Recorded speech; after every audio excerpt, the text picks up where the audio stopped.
وہ نماز نہیں، وہ روزہ نہیں، وہ زکوٰۃ نہیں، وہ حج نہیں، وہ داڑھی نہیں، وہ پگڑی نہیں، وہ ٹوپی نہیں، صدقہ خیرات نہیں، حافظ قرآن ہونا نہیں، امام مسجد ہونا نہیں، مدرسے کا معتمم ہونا نہیں، پیر ہونا نہیں، یہ تمام چیزیں بعد کا درجہ ہے۔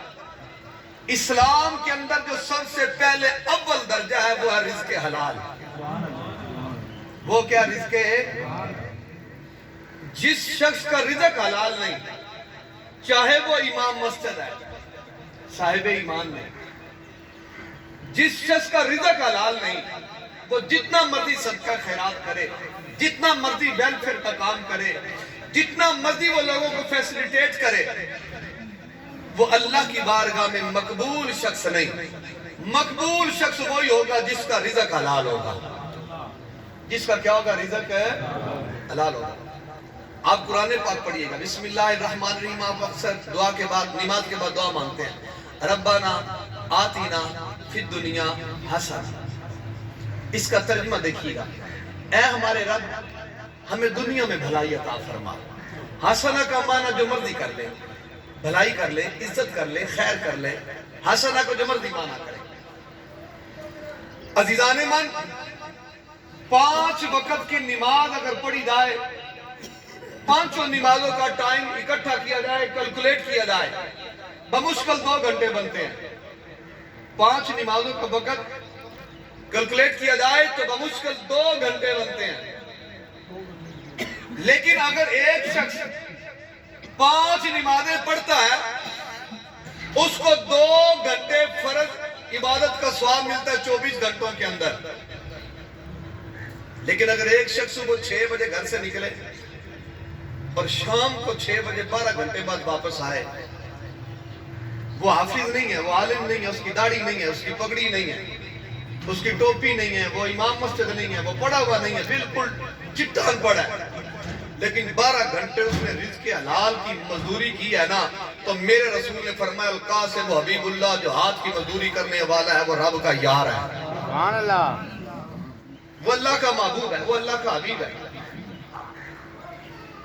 عزیزان ایمان، دیکھیں آپ جتنے بھی احباب یہاں پہ موجود ہیں، آپ اپنی اولادوں کو رزق حلال کی ترغیب دیں،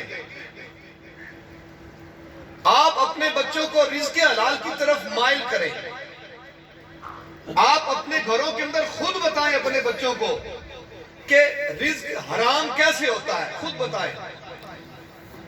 رزق حلال کے یہ معیار ہے، اگر رزق حلال کمانے والا اللہ کا حبیب ہے تو جو باپ اپنی اولادوں کو رزق حلال کی ترغیب دے، کوئی اندازہ کر سکتا ہے کہ اس باپ کا رب کی بارگاہ میں کیا مقام ہوگا؟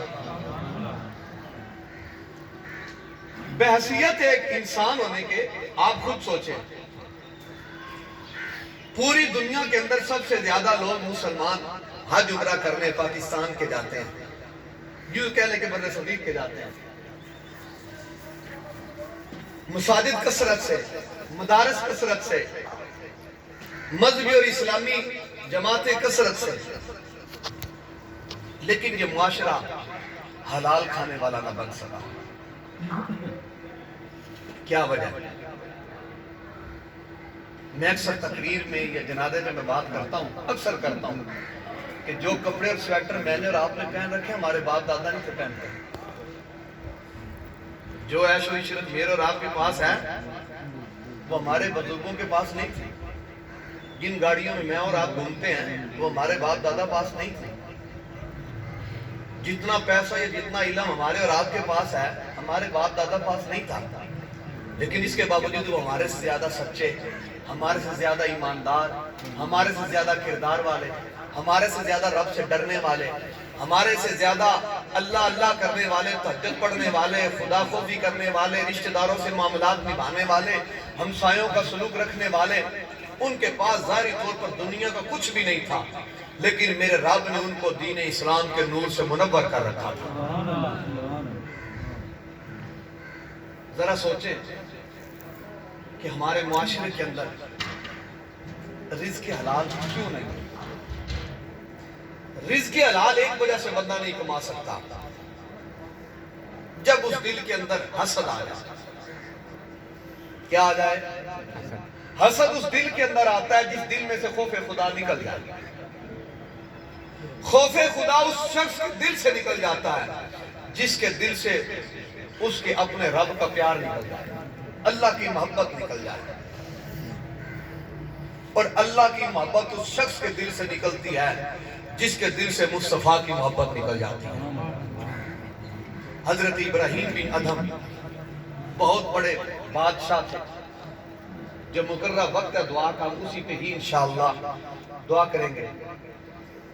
بہت بڑے بادشاہ, بادشاہی چھوڑ کر آ جاؤ صاحب, بادشاہی چھوڑ کر اللہ والوں کی نگاہ میں آ گئے. تو جب آخری وقت آیا نا, آخری وقت آیا آپ کا, تو آپ کا جب آخری وقت آیا تو آپ جنگل میں تھے. کہاں پہ تھے آپ؟ جنگل میں تھے. تو آپ کا خادم عرض کرتا ہے کہ جناب